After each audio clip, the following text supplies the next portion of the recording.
certainly have fears that there is a serial killer at loose in Perth. Sarah Spears, Jane Rimmer, Ciara Glennon. And every time you saw a young girl walking by, you think, oh God, is she going to be the next victim? Now, one man stands accused. If police are right and Edwards is the Claremont serial killer, he's been hiding in plain sight for 20 years. The defence's contamination theory was described today as purely speculative. In closing, the state told court Bradley Edwards' DNA was left under Ciara Glennon's nails as she was fighting for her life, and in doing so, took a piece of him with her. Welcome to day 87 of Claremont in Conversation. You're with Natalie Bonjolo, Tim Clark and Damien Cripps. Well, Tim, after a couple of failed attempts last week, today the prosecution's closing argument finally got underway. Yeah, that's right, Nat. A couple of false starts last week. But yeah, we were there this morning, bright and relatively early, and it all did go off without a hitch today, which was pleasing. All the families were there. It was almost Back to the Future because the court was closed. There was a sort of anticipatory buzz amongst those gathered in court. The media benches were packed. The court sketch artists had their pencils sharpened and their paints flowing. And the lady we all wanted to see last week actually did turn up, and once she got on her feet, there was no stopping her. She did rattle through to this today, and so yeah, we got today what we were hoping for last week, which was the beginning of the end, I suppose. Yeah, and I guess for those people who've never sat in on closing arguments, I mean, just before we started recording this podcast, we were talking to you and saying, it is a marathon, isn't it? Like, it is massive to sit there and listen to this massive summation. Yeah, well, I mean, the bigger the trial, the bigger the closing, I suppose. So this won't be a short one. It'll be a few days rather than a few hours, which is the sort of the regular time for closing arguments. But there is so much to go through. So Ms. Barbagallo sort of started where she wanted to start today. So it wasn't chronological. This is a sort of greatest hits, if you like, and the best greatest hits albums have the real bangers up front, and so that's what she brought today. We started with the DNA, and then we just moved on to the fibres when we closed at 4 o'clock. So yeah, a fair bit to go, but it really is a boiling down, a filtering of all the main arguments to really try and hammer home the point to Justice Hall, or the points to Justice Hall that they really want him to go away with, and so that's what she started on this morning and this afternoon.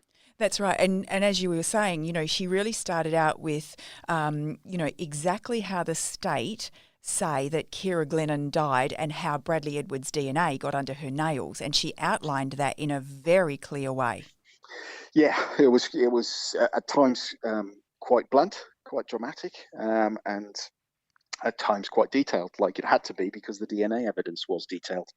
But it all boiled down to this DNA under Ciara's fingernails, and Miss Barbagallo outlining how they say it got there, and how they say it couldn't have got there. And so, as you said, Nat, we had a very brief summing up of how they say it did get there, and that was in a struggle, in a fight for her life, Ciara. And in doing so, she scratched Mr. Edwards so hard that her nails broke. But the strength of that fight also managed to take a piece of Mr. Edwards with her, which then lingered under her nail for all those days that she was out in the elements. And then it was taken straight from the nail into the Allotop container. And that's where it remained until it was discovered in 2008. That's what they say did happen. And what the prosecution say didn't happen was some sort of catastrophic contamination event at Path West, which would have meant Mr. Edwards' DNA finding its way from another sample into that fingernail sample and then over to the UK. And Miss Barbagallo was very careful in the way that she went through that. She basically detailed the contamination events that were raised during that DNA portion of the trial and shot them down one by one, or certainly tried to, by describing them in general terms and then describing them in detail. And then in summing up, pointed to, once again, using the phrase, or paraphrasing the phrase that we've used many, many times, as what are the chances, or what would be the chances of that contamination event occurring in general, and then making the very salient point of all the DNA that had flown through Path West lab over all those years. It just happened to be the DNA of a man that we now know admits abducting a girl from Claremont just a year before Ciara disappeared, and raping her in a very callous and brutal way. So, that was the real last nail in the DNA coffin, if you want to put it that way, that Miss Barbara Gallo tried to point out. I mean, it's actually quite extraordinary, just the way she picked apart this theory, really piece by piece, didn't she? I mean, it was excruciating detail almost in terms of, this flow chart of exactly when samples came into the lab, when they went out of the lab, and how there was no possible way they could have ever crossed paths.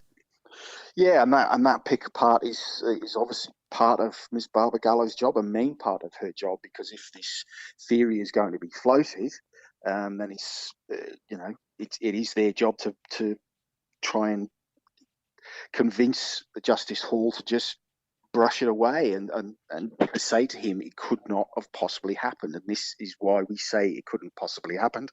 And so, as you said, Nat, that is how they did it, with a timeline basically of when Mr. Edwards' DNA from other samples arrived in the lab, when Miss Glennon's fingernails arrived in the lab, and they say never the twain did meet. There was no possible source mechanism that this contamination event could have occurred, because on the one hand, or the first possible event, it was 13 months between Mr. Edwards' DNA being open in the lab and those fingernails being examined.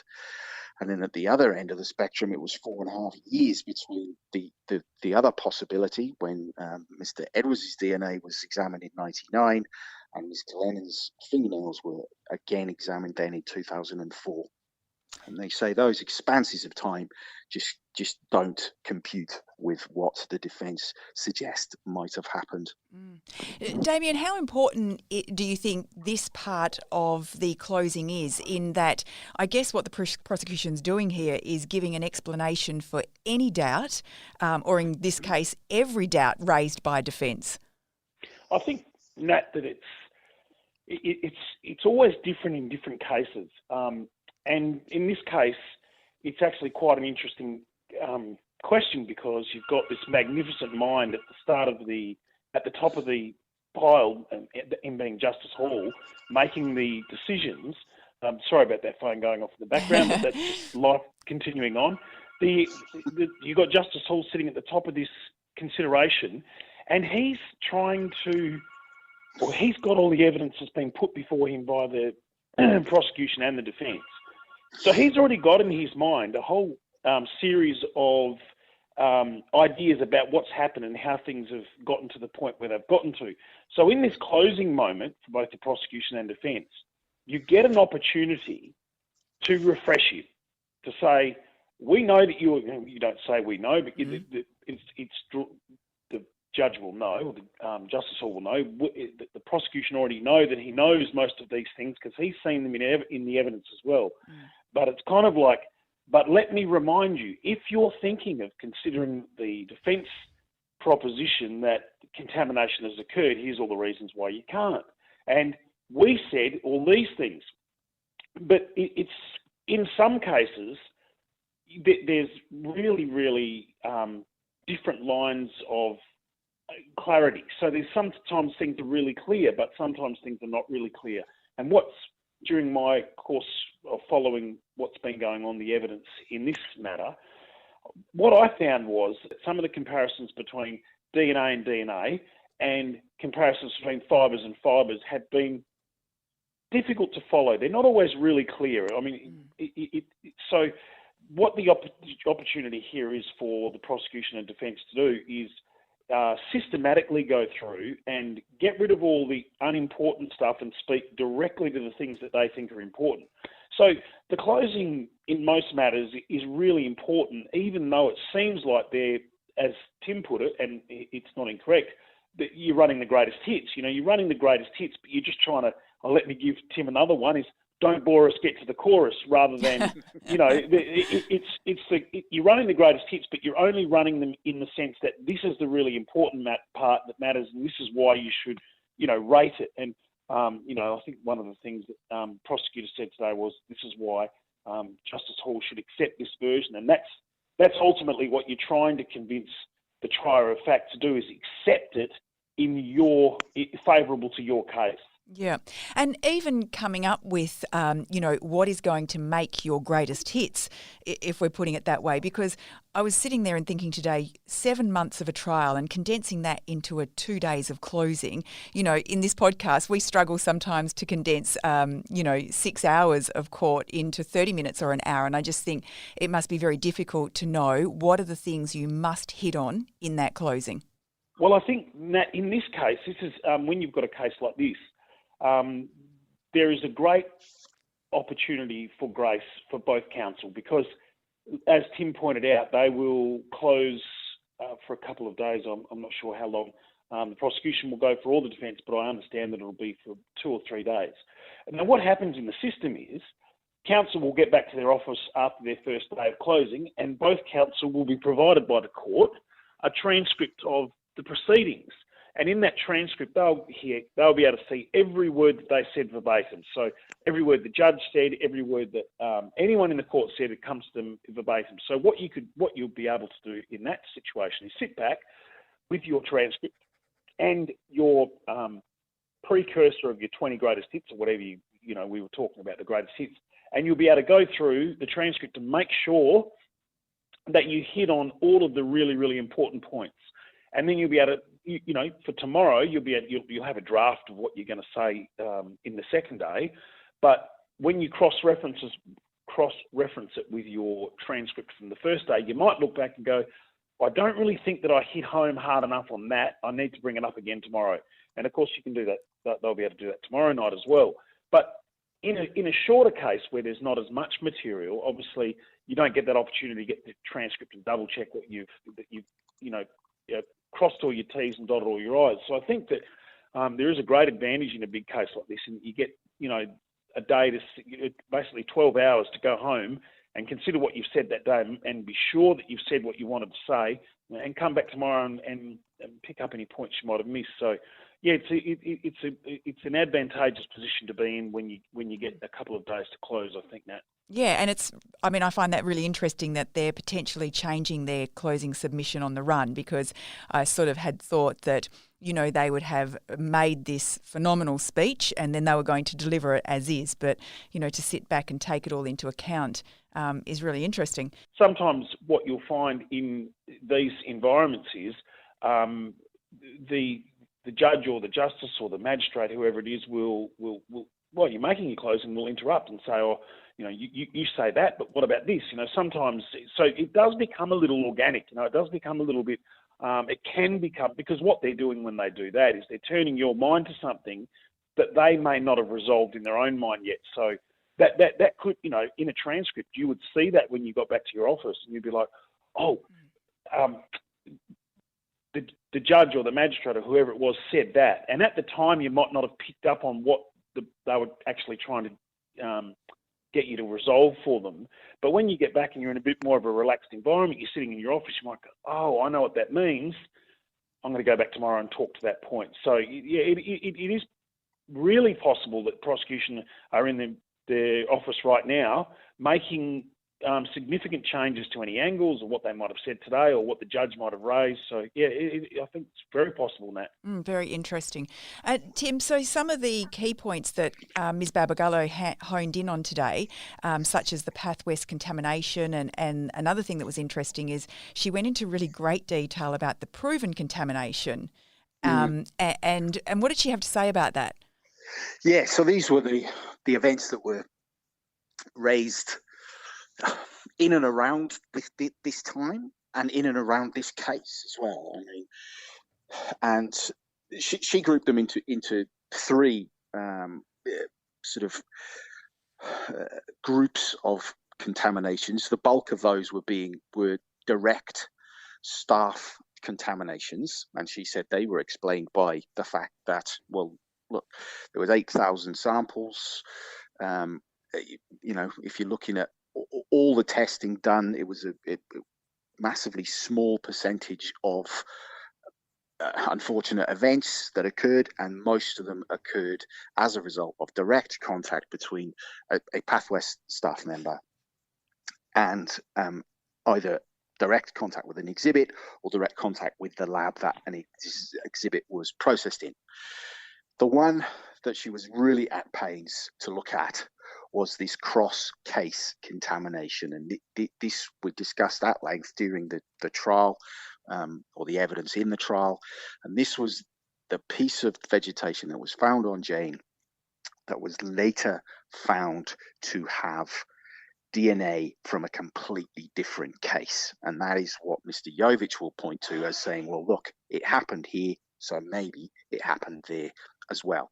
And so Ms. Barbagallo really honed in on this and went through how that occurred. And the explanation was that there was a DNA run done using a batch of tubes, test tubes, on a Friday, and then after the weekend, another DNA run was done using the same batch of tubes, not the same exact tube, and that was the sample that was taken from this piece of vegetation that was found on Jane. And somehow a piece of DNA from the first run involving the case A, it was how Miss Barbagallo phrased it, had found its way into another tube on this batch, and that's how it got to be later discovered on this piece of vegetation that was attached to Jane. And what she pointed out was, look, that's a very small window. They were consecutive DNA runs, and that is nothing, absolutely nothing like what we have with the fingernails, because the DNAs were hugely apart. Mr. Edwards' DNA and Ciara's DNA was hugely apart in terms of time, in terms of circumstance. And so again, the state says, yes, that happened, but it didn't happen anything like what could have happened in this crucial DNA. So, Your Honour, you can discount it. And so that's what she was doing. She was getting ahead of the curve, if you like, anticipating what Mr. Jovich is going to say in his closing and getting her bites back first. And she will hope that argument is convincing enough that that Justice Hall, yes, will look at it, but will then basically side with her. Yeah. And so really, I mean, at the end of the day, she was almost with that sort of proven contamination, really questioning the relevance, which is something that we had discussed several times in the podcast. Was she also asking, or was she also talking about the fact that defence hadn't necessarily proven how their contamination, or how they believe the contamination had happened with, the Bradley Edwards DNA being under Ciara's fingernails? Very much so. The whole line of that portion of her closing was, it's all speculation, Your Honour. They can't point to any time or any place or any person that this thing could have happened. The two samples weren't ever in the same room together at the same time. In fact, as I mentioned before, the time differences between the DNA of Ciara being opened, the fingernail pot being opened, and Mr. Edwards' sperm sample from the rape being opened were massive gaps in time, and it was just impossible. According to Miss Barbagallo, it's just impossible that this thing could have occurred the way that the defence postulated could have occurred. So the way she phrased it was, those stars just never aligned. They never lined up in such a way that Justice Hall could find that it could even possibly have happened, let alone did happen. And then you look at, well, what the other alternative is. Mr. Edwards was scratched in a fight with Ciara, and that's how it got there. Damien, does that weaken the defence case? So I always get all the good questions, don't I? So ultimately, what that question means to me is, does that put the accused person in a more precarious position? Yes. I think the answer has to be yes. But I think what's really important about me saying yes to that is that it's got to be measured against a whole myriad of other things as well. So that would be a question that is unhelpful to the accused person, you know, in that they say, if the judge accepts the prosecution's submission. So their submission is, there's nothing that lines up in the terms of this cross-contamination, so you need to disregard that. So that's the whole point about the closing. It's just a submission. You know, we say you can put this to the side because it doesn't line up. Now, if the trier of fact, Justice Hall, accepts that, well, that's unhelpful to the accused person, because that's one possibility that, you know, so I'm just trying to unpack this a little bit. That's one possibility that doesn't help raise reasonable doubt. So there's a whole bunch of backwards gymnastics going on there. But essentially, we have to remember that the starting point is the prosecution have to prove beyond reasonable doubt. And they say, here's some DNA. And then, you know, the trier of fact then says, okay, well, here's some DNA. And they start thinking about what the impact of that DNA is. Well, the defence might say, and the prosecution are preempting that the defence will say, but there's a possibility that there's some cross-contamination, and that, Your Honour, is reasonable doubt.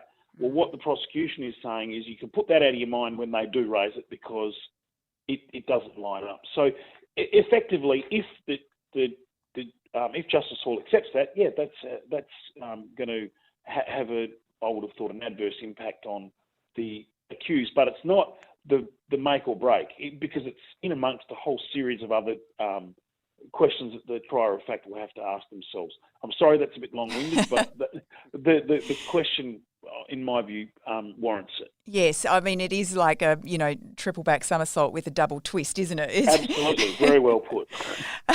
And I guess we would have to assume that Mr. Jovic, he would have also anticipated this coming up in the closing arguments. Well, if he didn't, he'll now have the transcript and he'll be back in his office preparing himself for it. Yeah. And that's always the interesting dichotomy of how these closing arguments are framed. It is always done in this order. So the prosecution goes first because it's their case to prove, obviously, and then the defence goes second. Now, some people argue, well, the prosecution is at an advantage because they can get all their shots in first. But as Damien's just said, it also gives a very clear map to the defence on exactly what they think is most important, and as you say, you've got time then to tweak your closings to have a go at the prosecution's main points. So, you know, it's a double-edged sword, and ultimately, obviously, Justice Hall, the last thing he hears, apart from maybe some of the media clapping him out that it's finally over, is the defence's final push to the line. Yeah, that's right. And Tim, another interesting part of Ms. Barbagallo's closing submission today was the reference to Edward's guilty plea of the Karrakatta rape. Yeah, so that came up in several aspects, in terms of, well, you know, we didn't have to prove that was Mr. Edwards' DNA in the Karrakatta rape samples because he's now admitted those. So there's that. There is the propensity in terms of, and we'll hear a lot more about that in the coming days, I'm assuming, but the propensity was that he has now admitted that he is the type of man to do this at that time in history, at that point in Perth, in Claremont, and that's what I mentioned, that the very sample that is said to by his lawyers to have contaminated Ciara's was the sample of a man that had done those things at that time of night to a lone girl walking away from Claremont, which is obviously exactly what Ciara was as well. Yeah. Nat, sorry, can I just ask Tim a question? Tim, has there been a ruling on the propensity evidence yet? Has it been admitted?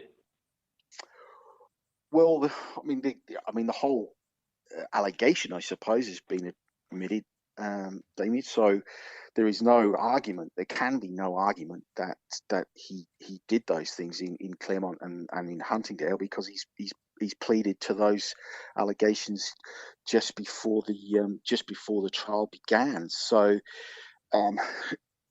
in terms of the actual propensity evidence, the facts for Karrakatta have never been read out in terms of this is what we allege you have done and you agree that you have done that. So to those specifics, no is the answer to the question.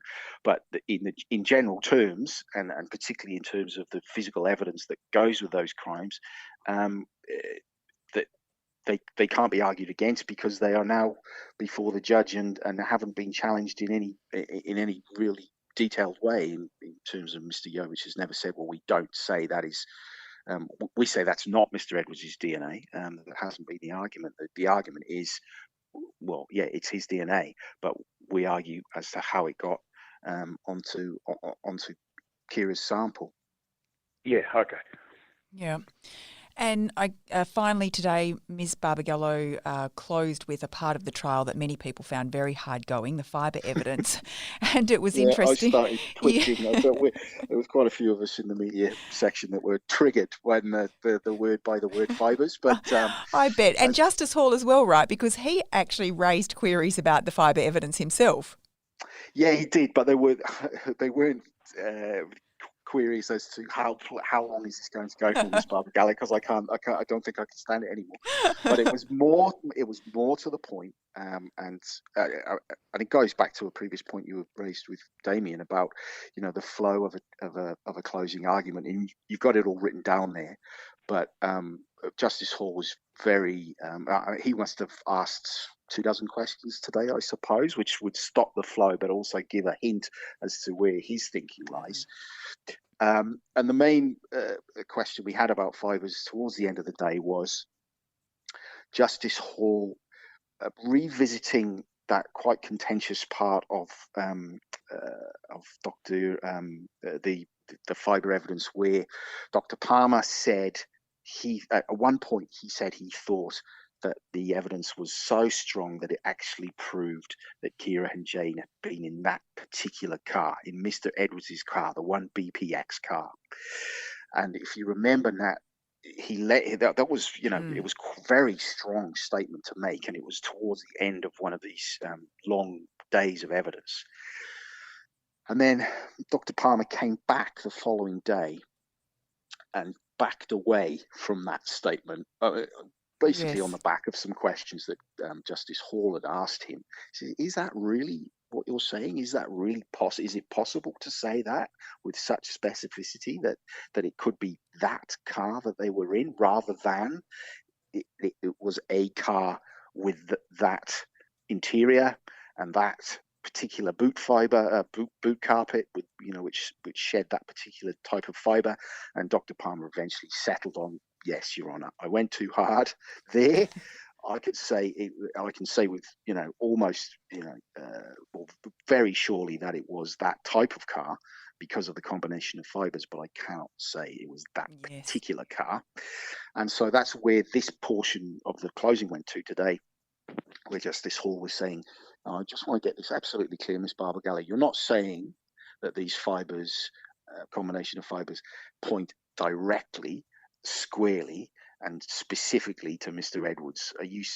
And she said, we can't say that, Your Honour. But what we can say is those combination of fibres point to someone who, A, wore that particular type of Telstra workwear, B, drove that particular model of car, and we know that Mr. Edwards ordered some of these pants via Telstra in the years before these murders, and B, was driving that particular model of car at the specific times of those murders. So it's circumstantial evidence, Yes. obviously, but the state says it's very strong and very compelling circumstantial evidence, which we will hear more of in the morning, because I'll be dreaming of fibres again tonight, because that's what we'll be waking up to on Tuesday. That's right. And do you expect that Ms. Barbagallo will probably get through the rest of her closing submissions tomorrow, because we are up to fibres now?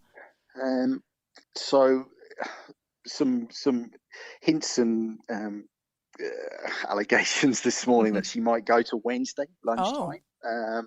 And then Mr. Jovic gets his go, and we weren't really sure how long his closing might go for. But once again, the suggestion from those who might know more than me is that it could go. His closings could go now a day or two, so we might well be right up to Friday. Yes. So there's no rush, obviously. There's no timeline. There's no deadline. They get to take as long as they need. The suggestion is Mr. Jovic might take a little longer than we anticipated. So you'll be our poor listeners will stuck with me until Friday at least. Another week, quite possibly. Thank you both so much for today, and thank you for joining us. We will be back tomorrow for day 88 in what is most likely to be the final week of this marathon trial. So join us then, Nat, Tim and Alison tomorrow for Claremont in Conversation. See you then. This podcast is hosted by Natalie Bonjolo, produced by Kate Ryan, and recorded in the studios of 7 West Media. Sign up for daily emails and all the latest on the Claremont trial at thewest.com.au. And if local news delivered differently appeals to you, tune into WA's newest morning show, The West Live with Jenna Clark. It's talkback radio, but without the interruptions. Listen live weekdays from 8:45 a.m. on thewest.com.au or catch up with the podcast.